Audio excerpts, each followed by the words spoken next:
Hello guys, David here. Welcome back to the DGR podcast, the greatest podcast in the history of the world. I am now a married man. I am a little bit sniffly after our wedding. I won't say wedding day, our wedding week. I'm back on the podcast train today. I wasn't going to do the podcast. This is episode 30 actually. I wasn't going to do the podcast this week, but we had done 30 weeks or 29 weeks in a row. And I was like, oh, I'm just going to do it because I knew that I'd look back and be like, okay, if we did 100 weeks, 100 podcasts in 100 weeks, I'd look back and look at this episode or look at this gap that I didn't do in this week and I'd regret it. So I'm just going to get it done. And I'm going to answer a couple of questions, a couple of good questions, I think. So hopefully it doesn't sound like I'm just doing it for the sake of it, but I'm just making sure that I actually do get it done, answer a couple of questions, and hopefully there's a bit of value there for you guys as well. I'm going to answer two questions, I think. The two questions are, one is about belief. It's kind of a follow-up to the chat I had around with John Kiley on episode, I don't know, a few episodes ago, which was one of our best episodes so far, I think. And it's kind of belief, and if instilling confidence and belief is the main thing for an athlete, then does biomechanics matter that much?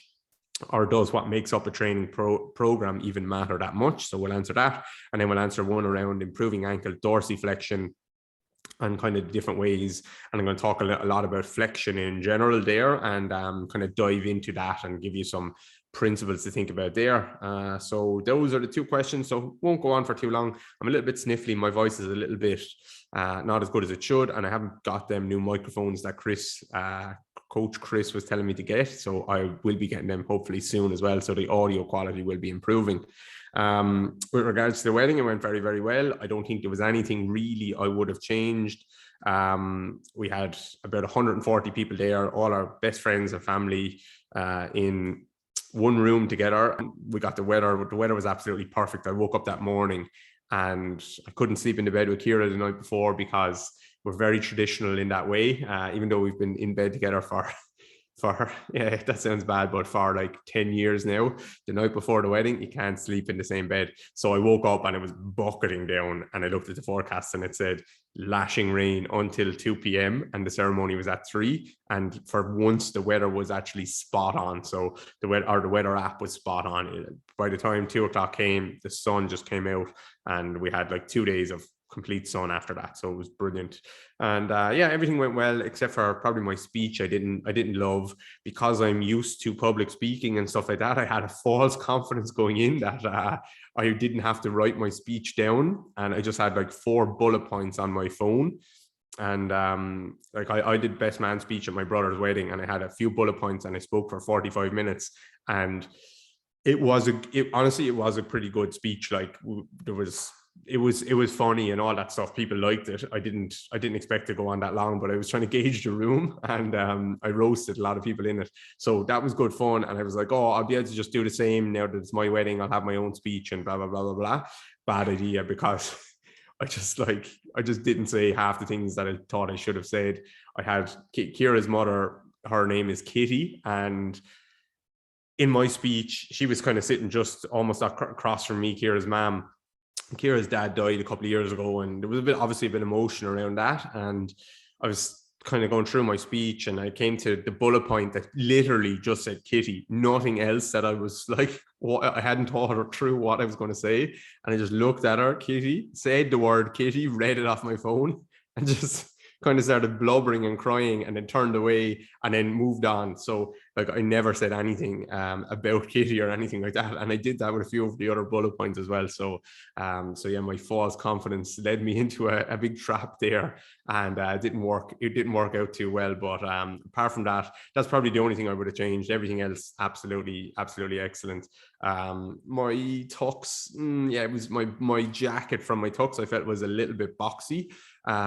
Maybe it was just kind of the way I was holding myself, or I had my hands in my pockets of my pants and stuff like that, but I felt like it was a bit boxy. So it looked better, I think, when the jacket button was open, but when it was closed, it was a little bit boxy. So yeah, I would have probably, I don't know, I would have done something with that if I could.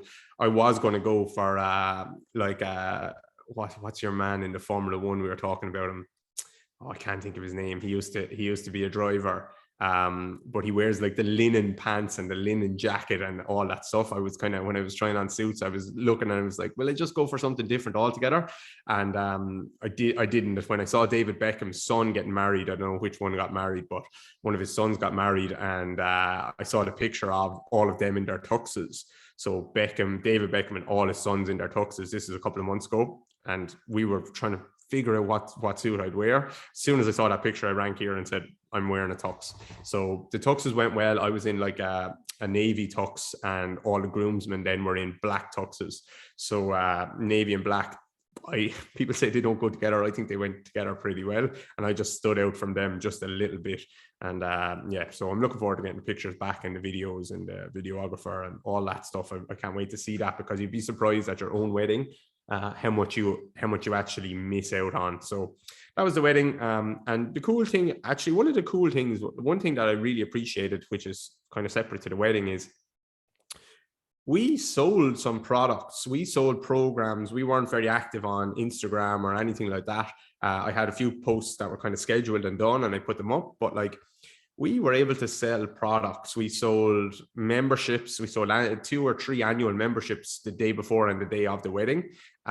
We sold programs and all that stuff, and our revenue didn't drop that much over the week that we got married, even though we had like very little content at all going up. And I think that's a testament to probably the work that we've put in over the last couple of years, that actually it's getting to the stage where it's a business. It's trying to get towards being a business rather than just this Instagram account that promotes stuff.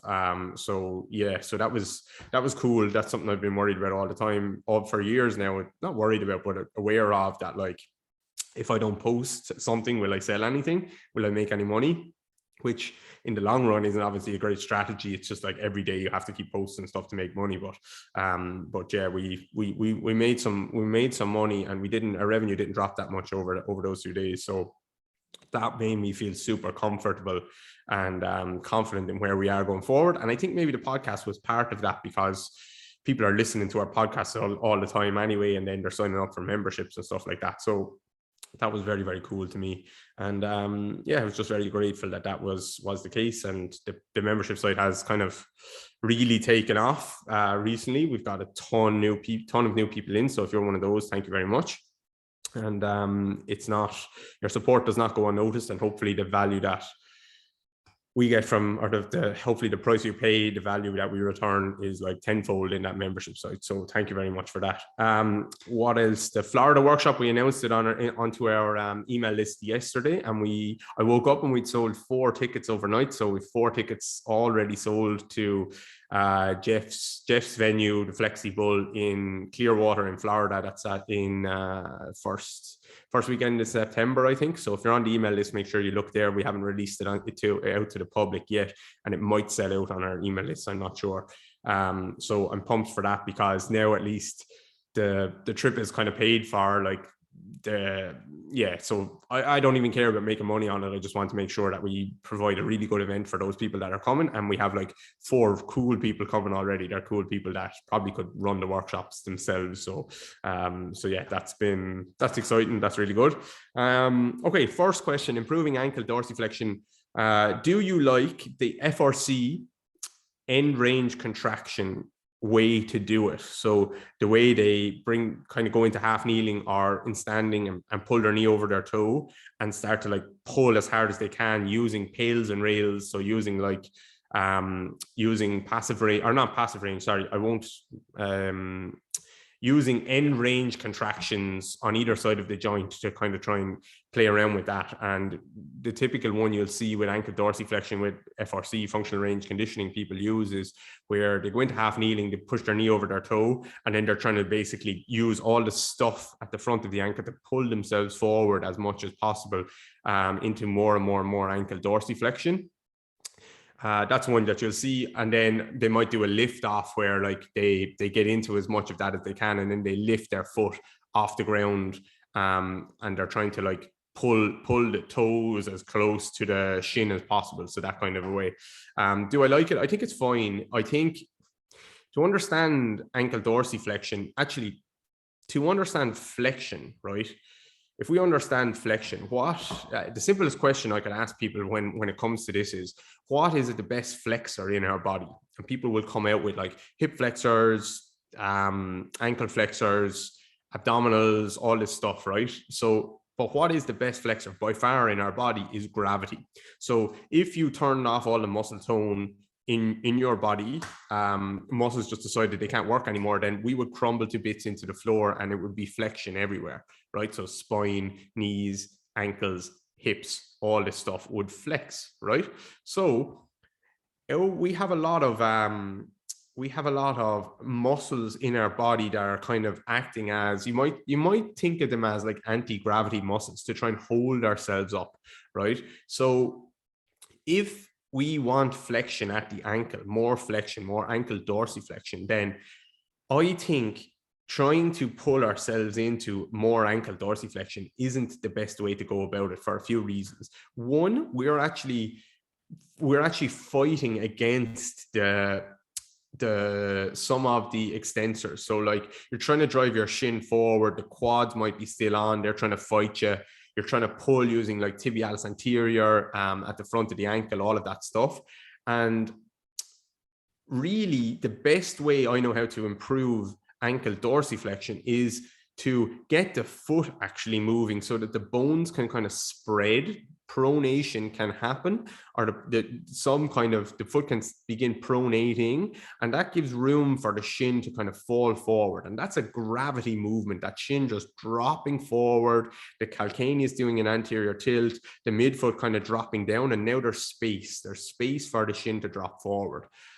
When we get into that position, like in a half kneeling or a knee to wall test, what you'll see is that the foot doesn't move at all, and people tense up a lot at the front of the ankle. They try and pull themselves forward. You'll see that the rear foot, the heel, doesn't do an anterior tilt at all in that instance, and the midfoot won't move or anything like that, and they'll start to grab down into the toes. So if you grab into the toes, that's an external rotation. That's a supination, I'll just call it. That's like a supination movement, and trying to like pull yourself forward like that, that's a supination movement as well. So you're actually trying to train dorsiflexion and supination together, which is a lot of the people that run into ankle impingements and blockages and stuff like that, that's what they're already doing. They can't get their knee forward because their midfoot and their whole foot is so stiff. So they're just running into a blockage all the time. So I find that the best way to improve ankle dorsiflexion is to let gravity do it for us. And that's why I talk about the shin all the time. Gary Ward kind of has spoken about that in terms of gravity being that flexor for us. But I've kind of tried to really emphasize that in how I coach this stuff, where you hear me talk about the shin, let the shin move, coach the shin. You might need to do it with your hands on. You might need to, you hear me talking about like a karate chop at the back of someone's knee to let their knee go forward. And that, if you can do that with the least amount of tone possible, then you will get gravity to just let the shin drop forward. You'll start to see pronation and ankle dorsiflexion improve so quickly. And you won't need to keep doing these drills all the time, because I guarantee you the people who are doing these end range hard contractions, not that there's anything wrong with that, like you can build strength there, but I guarantee you they need to keep doing it again and again and again all of the time, because they never actually taught bones to move. They're just trying to kind of pull themselves more forward in that end position. So if you can let that shin drop, you're going to get that little gentle bit of tibial internal rotation come with it. You're going to actually mobilize the calcaneus. You're going to get the midfoot to drop. You're going to load the foot. You have your pronation and your dorsiflexion together.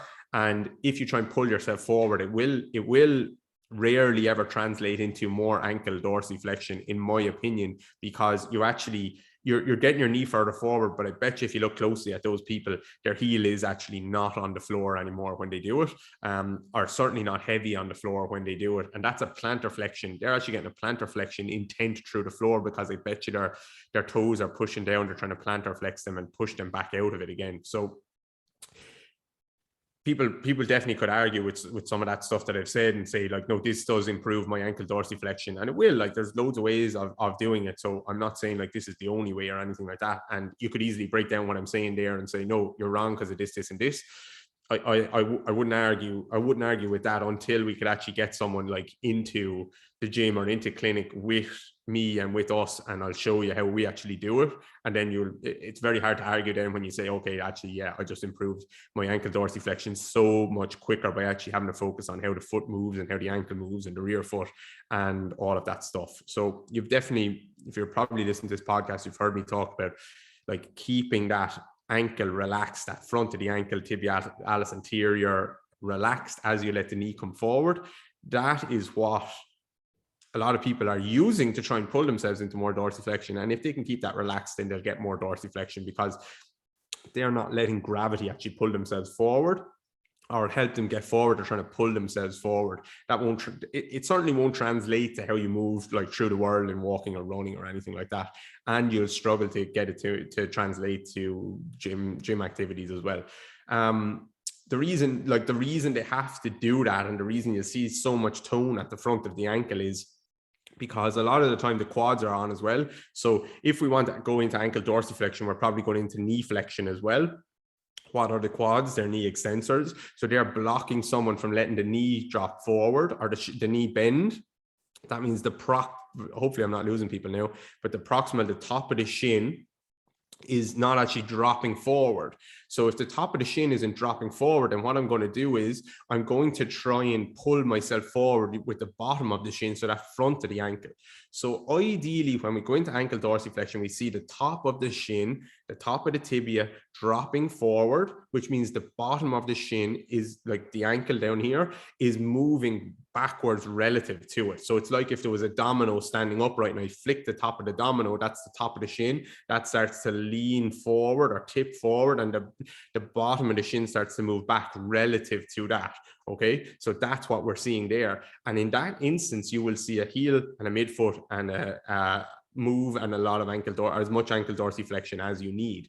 In the other instance, okay, I can't let the top of the shin really drop forward. My quads are on, my extensors are on. So now I need to fight it, and I'm trying to pull the bottom of the shin. I'm trying to pull using the muscles at the bottom of the shin, which doesn't make sense because now I'm going to try and like, it's almost like bones are bumping into each other, and I'm not getting any kind of posterior glide at anything around the ankle there. So I hope that makes sense. So like, gravity is our best flexor. So the less we can fight that and the more we can let that happen, the more ankle dorsiflexion we'll access very quickly.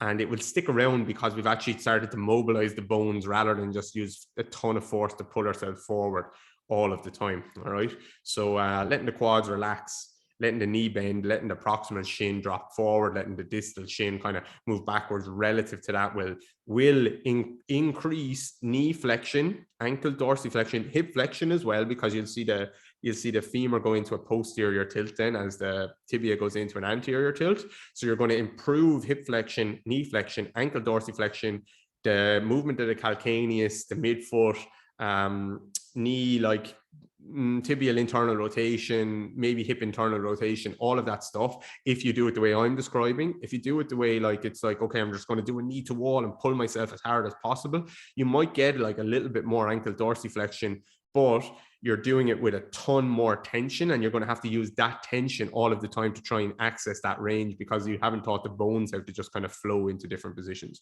So that's how I would look at it. It's not that like I probably wouldn't use the other version. It's not that other people couldn't use the other way of doing it. I just think this is a better way. And if you're going to use it the way I'm describing, then maybe the other stuff could come first where maybe now you strengthen that end range once you've taught the bones to move. But when people are limited, it's not a tissue thing. It's not because they're not strong enough and that stuff is trying to train them to be stronger, to pull themselves in harder. It's because they can't let gravity flex them. They're fighting, they have tone fighting against that all of the time, and the bones can't fall into position. So letting the bones kind of gently glide and internally rotate and move and fall into those positions increases the flexions all through our lower limb rather than just fighting with more and more tension all of the time. So I hope that makes sense. I hope I really didn't butcher that. That's something that probably needs a visual, and like even more so, it's something that when you come to our workshop, our membership site, and we talk about that stuff, you actually feel it. And it's very, very, very difficult to argue with it once you feel, okay, pronation and dorsiflexion come together. And the more tension I use, the more it's a supination type of movement. And I'm just going to keep getting blocked and blocked and blocked and blocked and blocked as I try and go in there. Okay, then the other one is related to the John Kiley episode. I like this question. If instilling confidence and belief is the main thing for an athlete, then does biomechanics or the training program even matter that much? Good question. So I think we said, like, in John's episode, and it's a common thing on social media now as well, and like just in general, good coaches will talk about, without belief, like without buy-in, you're going nowhere with an athlete, right? So that's a non-negotiable. You have to have their confidence. You have to have their belief, because if you don't, they're just not going to do what you say, or they won't do it with any like intention, or they just won't buy in. They won't do what you're asking them to do. So that's a must. But then the second part of the question, does biomechanics or the training program even matter that much once you have that belief or that confidence? I would argue, yes, it maybe matters even more. And this does frustrate me a little bit. I see on social media, like, how important belief is. People shit on biomechanics because belief is so important. It's not one or the other. And you also see people saying, like, oh, the most important training session, or the training session that you regret the most is the one that you didn't do, or you never regretted a training session that you don't want to train. Just get in there and you'll be delighted once you're there. I think I couldn't disagree more with that. That's a load of bullshit, that take, because we've all had training sessions where I guarantee you knew, I'm not ready to train today. I shouldn't be training. I should take a rest. And in the back of your head, you know that, but what you end up convincing yourself is, fuck it, I'm just going to go in and train in the gym, or I'm going to play this game, or I'm going to do this run, or whatever it is anyway, and you end up getting injured. So, like, we guarantee, I have examples of that where I've torn a hamstring, I've had a bit of an Achilles tear, I have had, like, where I wrecked my knee because I knew I was not ready to train. And I convinced myself, no, I'm going to do it anyway. So, like, the people that say, oh, just you'll never regret a training session, bullshit. The people who get injured regret that training session. And if they don't, they're too stupid to realize that actually their body was telling them, I shouldn't have trained that day. All right. So that's the first thing there. Then the belief side of it, you have to, you do see a lot of people, a lot of coaches talking about that, how belief is more important than the training program. It's not. It's not more important than the training program, because here's an example for you. I'm going to train Usain Bolt, right, as he's coming up to the Olympics, right, whenever it was, let's say 10 years ago, whatever. He's coming up to the Olympics, and Usain Bolt 100% believes in my methods, right? 100%. He believes in me. I have the belief, and people say the training program doesn't matter. What if I tell Usain Bolt, okay, the week of your Olympic final, the biggest race of your career, I want you to do German volume training, 10 by 10 sets, 10 by 10 back squats every day coming up to that Olympic final? Do you think he's even going to make the final? No, he's not. He's not going to be able to even win one of his heats, right? He's not going to make the final. But he did the program because he believed in me. And that might seem like an extreme example, and it is an extreme example, but he believed in me. So I wrote a program. Someone said the program doesn't matter. All that matters is belief. Guess what? He has a negative transfer now into his training. So the training program matters. It just means that your belief, the belief that you have of an athlete, it actually makes it matter more, because now they trust you, and they will do, no matter what you say, they will do it. So now you may need to make sure it's brilliant. It's not perfect, but it's a really good training program, because they will buy in and they are going to do it. Okay. So I think that's so important to understand. It does frustrate me that people say the training program doesn't matter because belief is what matters. It's not. I would actually say that the people who, like, I see athletes all of the time who don't believe in what they're like, their professional athletes, let's say, or like top level GA players and GA players, and they don't trust what their coach is giving them to do in the gym, and they have to do it.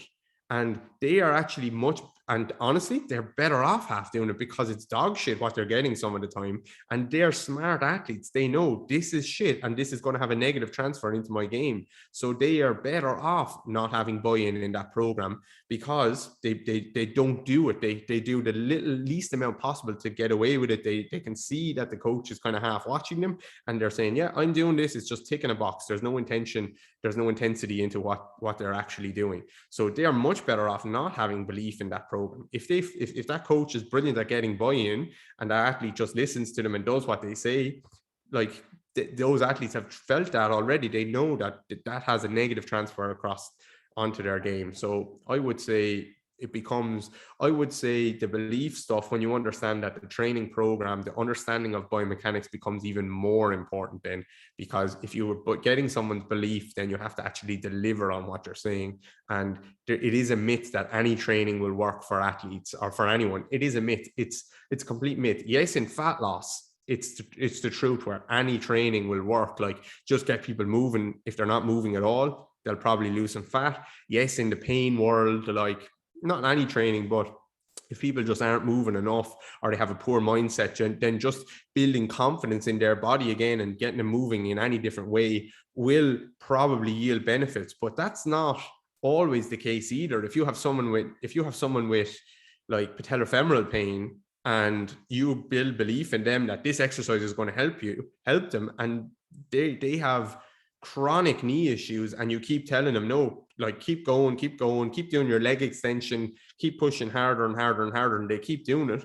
Like, I've seen clients that I've made this mistake as well with knee pain clients. Like, some of them nasty ones, they can't walk for a week after it because they're so sore, they're so aggravated. You try and do the wrong plyometric activity, you try and give them the wrong squat or something like that, it will flare the hell up out of someone. And guess what? They believed in me, so they did what I said. So biomechanics and training program becomes more important when you understand the belief stuff. But you have to first, to get anyone to do anything, you have to have the belief in the buy-in. So this goes back to the stuff where everyone is trying to put people in different boxes and saying, okay, the pain science stuff is what's most important. The building buy-in, the communication is what's most important. The biomechanics is what's most important. The programming is what's most important. The whatever else, the nutrition, the recovery is what's most important.